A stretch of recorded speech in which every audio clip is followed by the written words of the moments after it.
Alright, that's daybreak, so it's bright enough that I can have you guys see everything I'm doing. I prefer to work in the daytime. So you can see here that I've actually already laid out the track for today's tutorial, which we're looking at.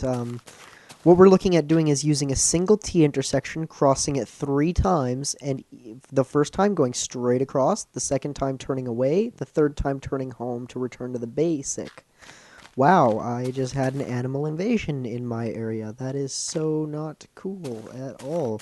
Anyways, so basically what we're going to be looking at here is I'll walk you guys over what I did to set up the tracks. I'm not going to leave you in the dark on that. And then we're going to get into the really complex stuff. So we'll try to get over this quick because I got 15 minutes to show you guys how to do this crazy stuff.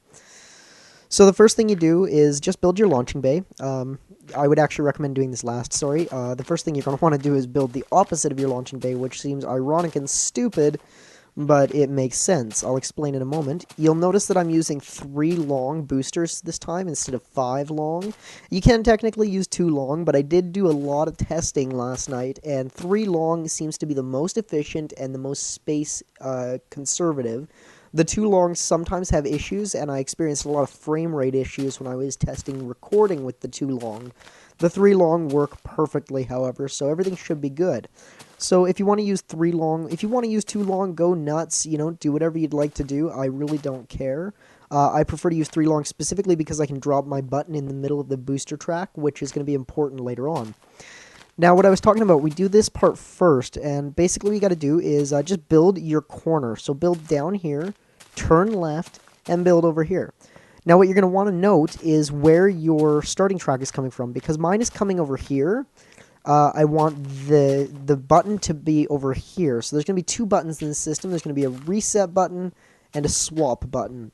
Now, the swap button I want over here because I don't want my cart to go over here and hit the swap button right here, because what would happen is it would swap the track, and so my cart would essentially come down from here.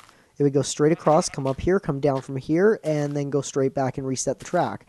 I want it to go straight, hit no buttons, come down, curve, hit the swap button, which will change the track's direction, come down, follow the track, hit the reset button, and then it's ready to go again.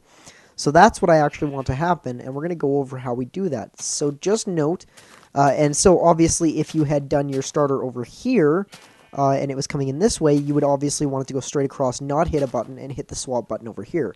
So essentially, whichever direction it's traveling straight across to, you don't want any buttons on. You want a button on the side turn that it'll take after it completes that height, or that loop of track. Sorry about that, my antivirus popped up there, paused my game. So basically, it's going to come down here. We talked about broken path hitting a curve. It's going to go straight up there, down and around. Go away, Mr. Sheep. If you don't want to die, stay away from my track. That's your warning. Anyways, so what we're going to do here is firstly discuss the materials we're going to need today. So we're going to need a couple of materials. You're going to need your required track to build your track. I've already got mine built, so I've just had that there to show you guys. You need redstone dust. You're going to need some redstone torches. You only technically need 2, but I always recommend carrying extras in case you need repeaters or to extend life of a line, as they can only go up to the 15 squares. You'll need some building material. I've already built my towers, so I really only need a few pieces, but I've got 37 here. I would highly recommend having switches. These are excellent for testing the latch that we're going to work on later on, just to make sure that everything's functioning properly. I recommend having a shovel. I'm using my diamond shovel as always. You'll want wood plates. Don't use concrete or stone plates in this case. We need wooden ones because our booster carts are hitting the plates and they can't set stone plates off. So make sure that you have wooden plates. Then you'll also need 3 mine carts minimum. You may need 4 if you have an extra booster, if you put a booster here just to be sure. I didn't. I tested my carts can travel the whole distance without that extra booster. So we're going to talk about the latch that we're going to be using today. What you're going to want to do is imagine a 3x3 grid. I'm just going to build one physically here, just a little 3x3 grid. And this is what we're imagining. What you're going to do is you're actually going to cut out most of the grid. And you're just going to keep... Oops, I messed up there. What you're going to keep, is 2 opposite corners. So if the 3x3 grid was still here, it would be one there, one there, one there, one there, one there, one there. So essentially, you're just keeping 2 corners of 3x3 grid, so you can just build one, skip a diagonal corner, and build another one. What we're going to do here is stick a redstone torch on one side of one of them, and then stick a redstone torch on the facing side on the other so that they're like this. They should be kind of cross each other. What we're going to do next, and this is kind of where the system gets really cool, is we're going to wire the first torch into the second torch, and you can see that that turns that torch off. We're going to wire the second torch back into the first torch, so we've basically got a big circle going on here, and it seems kind of stupid and pointless. But here's where things kind of get really nifty. We're going to wire in some switches. This is where the switches come in for testing. You can use your plates. I prefer to use switches because you don't need the pickaxe to destroy them. Now, the only thing to note when testing this latch with switches is that you switch double-click because you don't want it to stay on. So what's really cool here and what's going to happen is that if I introduce power to this torch, it's going to turn off when it receives power from this switch, which is going to turn this redstone wire off, which is going to allow this torch to turn on, which is going to turn this redstone wire on, which is going to force this torch to stay off. So essentially, I click this, whoops, and this switches. Don't double click too fast because the electricity, as it is, does take time to travel. So it's switched, and if I come over here, or actually, what's really cool about this system, what I really enjoy about it, is that no matter how many times I click this switch, nothing's going to happen. What has to happen is that before that switch can change it again, this switch needs to reset the system. Once the system's reset, this switch can take effect again once until the reset switch is hit again. So we're going to go ahead and I'm just going to tear this this latch apart because I don't want it here. I'm going to move it a little closer to my system. So what we're going to do is firstly put our buttons into our system. So I'm going to put one into each of the spots where there's a booster cart, on my case. Don't put it into every booster cart, just into the two where you should have. The booster cart closest to your home base should have a reset switch, and the booster cart on your turned base should have a swap switch. So now that we've got that set up, we're going to have to do a little bit of underground wiring on these buttons, but we'll get into that in a little bit here. What we're going to do is we're going to set up our latch again. So I'm just going to go ahead. I'm going to set up my latch. I'm going to go one here and one here. It's almost a little too close. I actually think I'm going to move that back one. So just one here and one here. And then we wire, whoops, get off of there. And then we wire these two guys together, so I'm just going to latch these. Now this is where things get a little bit confusing. I'm going to go ahead and I'm going to put a piece of redstone on my gate here. Boom, you can see that's the glitch that I was talking about last time I did a video, the #1 tutorial, which you can find linked in the description, is that swapped as soon as I added some redstone wire, which is really weird and really dumb, and it really pisses me off sometimes. So what we need to do is we need to put an inverter here.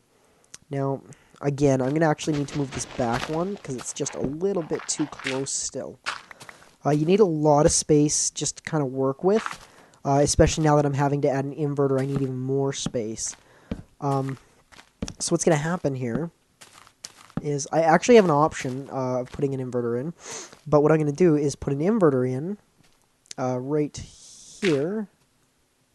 And that's going to set that right back. That's perfect.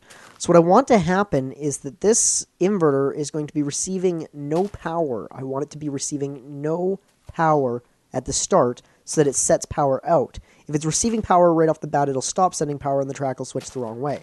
So what I need to do is I need to wire this one first so that it shuts this torch off. Then I need to wire this one and it'll leave it like that. And then I can wire into this guy just fine.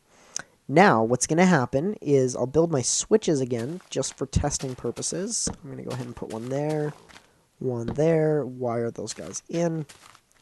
So what's going to happen is that the track's going to be on default. No matter how many times I hit this default, which is going to be wired into this button here, nothing's going to happen.